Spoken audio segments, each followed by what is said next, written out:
नहीं हुए तो दूसरी बात है, वो मेरे पास नहीं।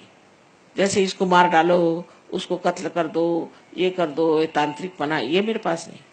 पर अगर आप परमात्मा को वास्तव में खोज रहे हैं और उसमें सच्चाई है, तो पहले ये सोचो कि हमने क्या पाया, हमें क्या मिला। ये बड़ी सोचने की विचार की बात है। मैं 1970 साल से इन लोगों के बारे में सबसे बताती आ रही हूं। तो उन्होंने जाके बता दिया कि माँ आपको लोग मार देंगे। मैंने कहा मुझे मारने वाला अभी तक पैदा नहीं हुआ। किसी ने मेरे ऊपर केस नहीं की, किसी ने कुछ नहीं किया, सब चुपचाप बैठे। क्योंकि सच्चाई मुझे मालूम है। मैं तो उनके मुंह पर कह सकती हूँ कि तुम लोग सब झूठे हो, सबको बेवकूफ बना रहे और सबका पैसा खा रहे हो, और नर्क में ये जाएंगे और उनके साथ उनके डिसाइपल्स भी जाएंगे। ये लोग कभी आपस में झगड़ा नहीं करते।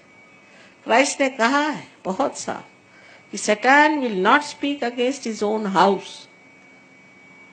सबने एक एक कमरा ले लिया है। अरे भैया तू भी चलने दे अपना धंधा और मुझको भी चलान दे। मेरे बारे में तू कुछ मत कहना और मैं भी तेरे बारे में, तू भी अच्छा और मैं भी अच्छा। दोनों हाथ से हम पैसा इकट्ठा करें। सिर्फ पैसा ही इकट्ठा नहीं करते, आपकी कुंडलिनी खराब कर देते हैं, आपका शारीरिक आपको तकलीफ दे देते हैं। इनको क्या अधिकार है आपकी कुंडलिनी खराब करने का, या आप लोगों को सत्य से विचलित करने का? क्योंकि आप लोग परमात्मा को खोज रहे हैं, आप लोग भक्त हैं, आप लोग सीधे साधे हैं, इसलिए आपको बेवकूफ बना रहे हैं और आप लोग भी उनके चक्करों में आ रहे हैं। वो भी मोहनी मंत्र करते हैं, वो लोग भी मेस्मरिज्म चलाते हैं। मैंने देखा है कि लोग मार खाते जा रहे हैं, मार खाते जा रहे हैं। घर पे बीमारी, सब तरह के आफत, उनके घर से लक्ष्मी उठ गई, सब कुछ, पर तो भी वो गुरु के पांव नहीं छोड़ेंगे। अरे भाई कुछ तो अकल रखो।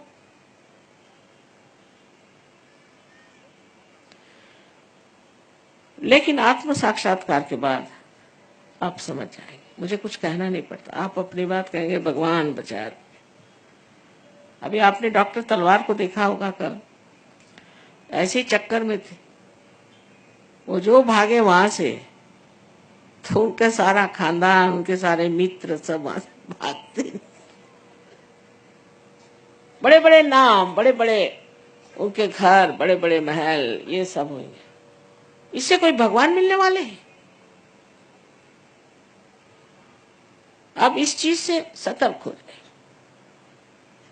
क्योंकि आप लोग विशेष लोग हैं। इस वक्त आपका जन्म हुआ है, आपको परम पद मिलने वाला है, और आप कोई सर्वसाधारण लोग नहीं कि जो अपने को ठगा ले या आपको नाश की ओर ले जाए। इसके लिए आत्मा का प्रकाश हमारे चित्त में आना चाहिए, और चित्त में आते ही साथ हमारे नसों में, हमारे नर्व्स पे आ जाता है, और हम जान सकते हैं कि कौन सच्चा है, कौन झूठा है, कौन सा स्वयंभू है, कौन सा नहीं है। हर एक चीज को हम खूब अच्छे से पहचान सकते हैं, क्योंकि अब हमारे अंदर अंधापन नहीं रह गया, अब हमारी आंखें खुल गई। यह आत्मा का बड़ा भारी आशीर्वाद है, क्योंकि उसके प्रकाश के बगैर हम परमात्मा को प्राप्त ही नहीं कर सकते। वही हमारा रास्ता है, वही हमारा मार्गदर्शक है। उसी के मार्गदर्शन में ही हम ऊंचे उठ सकते हैं।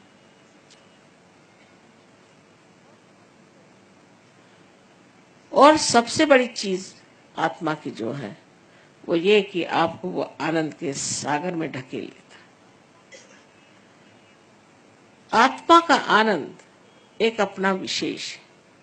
अब ये लोग देखिए, सब रईस घरों के हैं, यहाँ जो आए के पास मोटरें हैं, सब घर वर है, सब कुछ। अब यहाँ बेचारे कैसे भी रह रहे, 7-8 दिन से तो ट्रेनें में रह रहे हैं, और कुछ पूछो तो नहीं ना, हम तो बड़े आनंद में हैं मां। क्योंकि आत्मा का जो आराम है, कंफर्ट है, वो बहुत बड़ी चीज है। फिर दुनिया भर की चीजों से कोई मतलब नहीं। आपकी ईर्ष्या, आपकी घृणा, किसी से कोई सी भी ऐसी गंदी भावनाएं सब फटकती ही नहीं। कोई है अपनी जगह, कोई दूसरा अपनी जगह। कोई एक दूसरे की गर्दन नहीं काटता, कोई एक दूसरे को सताता नहीं। बस उस आनंद के सागर में सब मौज से रह रहे हैं। अब 55 देशों के लोग हैं। गणपतिपुणे में हमारा सेमिनार होता है जहाँ सब आएंगे, अभी भी आए हैं पर और आने वाले।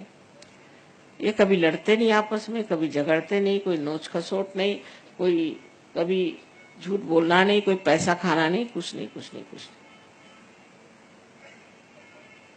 जब ऐसे लोग तैयार हो जाएंगे तो सब लड़ाई झगड़ा खत्म हो जाएगा। धर्म के मामले में सब धर्मों में हमारा विश्वास है। एक ही धर्म को लेकर बैठे हमारा ही धर्म सबसे अच्छा है, हो गया झगड़ा शुरू।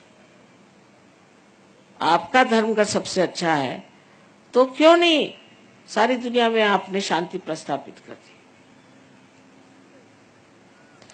तो ये हम लोग विश्व धर्म के मानने वाले हैं, क्योंकि आत्मा विश्वव्यापी है। सबके अंदर एक ही परमात्मा का प्रतिबिंब है।